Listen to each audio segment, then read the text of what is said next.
So there's a couple reasons that it is very detrimental for us to have service members posting shit online on social media representing the US military. So you guys, one, you need to realize that you're pursuing a career in the military. You're not pursuing a career as a social media influencer. All right. So, with that, there are responsibilities and there is a certain demeanor that comes along with it. You're expected to be a professional. Okay. So, when you get online and you start doing all of these trends, following all this bullshit that these brain dead influencers do, you bring yourself down to their level. And because you're bringing yourself down to their level, and you simultaneously represent the US military, you're degrading the image of the US military. We should not have our military being portrayed in any way other than an absolute lethal elite fighting machine. That's it. That's all we should ever be presented as. When you, even if you don't bring any kind of dishonored value, right? Demeaning the US military, even if you don't do that, what you are doing is you are personalizing it, right? You're showing that, hey, look, we're just people, man. You know, it's this person and that person and that person. Hey, I can relate to that guy. We don't want that. You don't want people to be able to relate to you. Why? Because you want your enemy to see just a wall, an elite force. That's all they should see. They shouldn't ever view each individual sailor, airman, soldier. None of them should be viewed as an individual. You want them to be this faceless, homogenous group.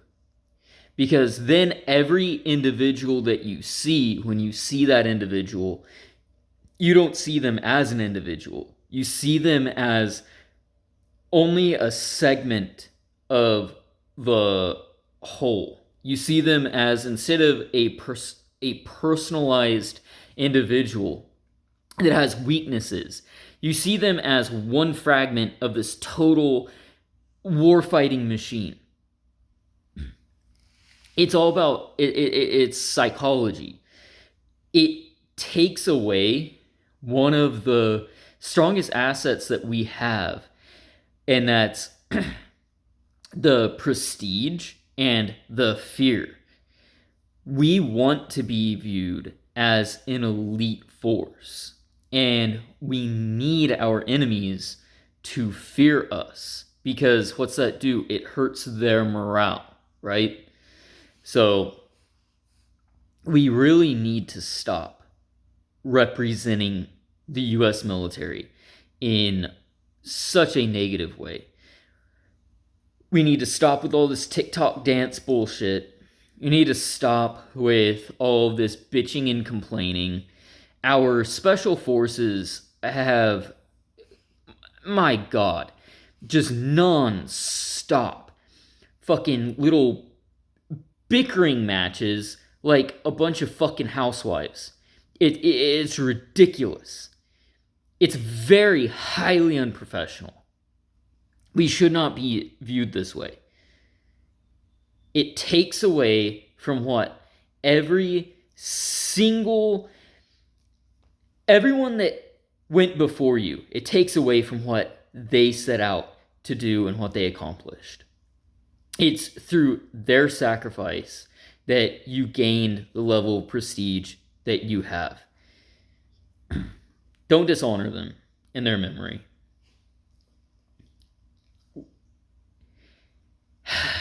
It's frustrating, and there's so many things I could say, and I'm trying not to go on a long rant tangent, but I also want to make sure that I get this point across to you.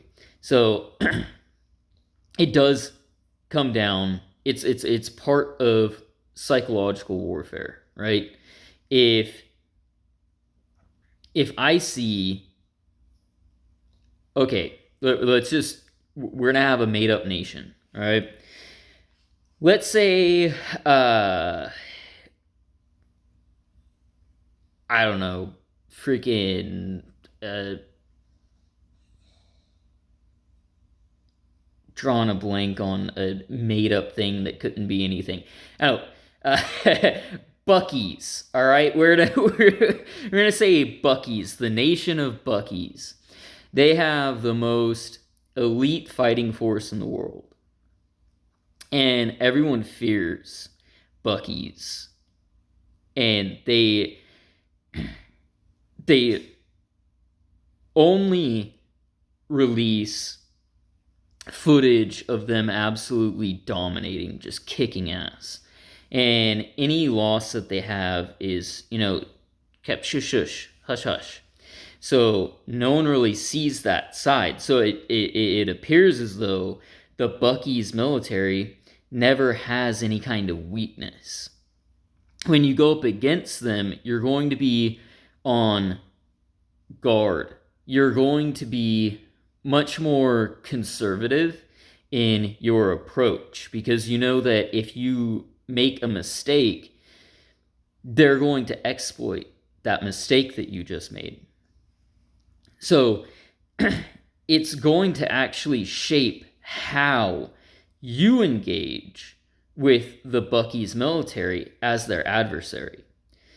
Whereas, let's say all of a sudden the Buc-ee's troops, they start releasing videos showing holes in their training and how they're not a cohesive force, and there's a lot of insubordination. Well, what am I going to do? I now know that there's a whole slew of avenues that I can take to try to disrupt them, right? So I can try I can start launching, disinformation campaigns, right? And try to get the lower levels to distrust their leadership through information campaigns. I can start doing that. I can try to break the cohesion in the unit even more, and that's going to hamper morale, and you're going to end up with a lot of insubordination. So now people aren't going to follow orders as efficiently as they should. They're not going to follow through, and it's going to lead to, decreased lethality. I can also know that since they're not this greased wheel that I once thought they were, now what can I do?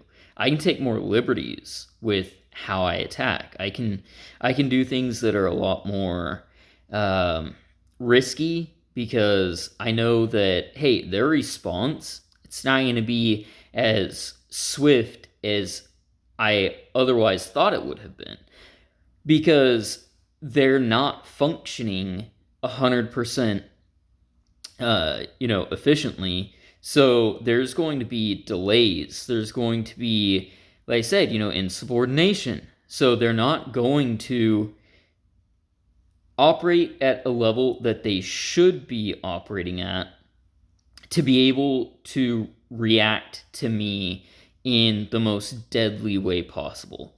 So that gives me the liberty to take action that is more deadly to the Buc-ee's force.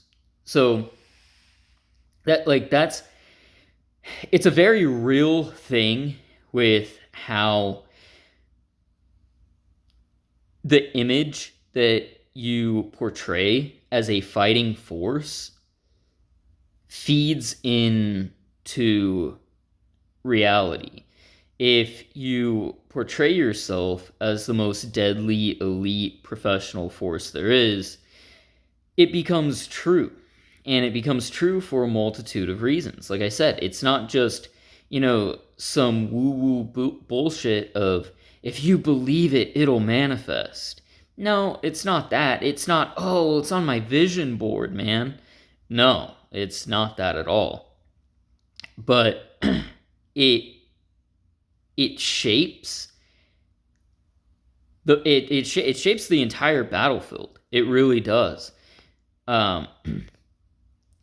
Just look to history, man. Look to history. I mean, we've had very, very small Marine units taking on entire fucking battalions. And those battalions have, in its documented history, they thought that they were fighting a huge, huge element. It wasn't. It was a very small Marine element. But because of that, because the Marine element was able to make the enemy perceive they were this large, huge threat, it made the enemy move much more conservatively. If they knew that it was as small of a force that they were fighting, they wouldn't have stayed in a defensive position. They would have gone on an offensive. And that's not speculation. That's directly from documentation from the enemy, from their journals, what they were reporting. It's you cannot argue against that. It is a fact. So stop fucking posting online and humanizing the military. We don't need it. We do not need the military to be humanized. We don't need you to be represented as an individual. We need you to be represented as an entire cohesive fighting force that is very well-greased, well-oiled machine. That's what's going to do us the most favors. So just get the fuck offline, man. And hey, if you want to make a career out of social media, one, good fucking luck. You got a lot of competition. It's probably not going to work out for you. But two, get out. Get out before you do that. Or at least completely dissociate from the military. No one needs to know that you're in. No one needs to see you in uniform. You don't need to fucking bring it up that, oh, I'm this service member and oh, I'm this rank. I'm in this service. You don't need to tell people that. It doesn't fucking help with your content. Make whatever stupid fucking dance you want to make. Go talk about how you're financially fucking irresponsible and you're buying fucking a brand new SRT and shit. But don't do it while simultaneously saying that you are a service member. Alright? Later.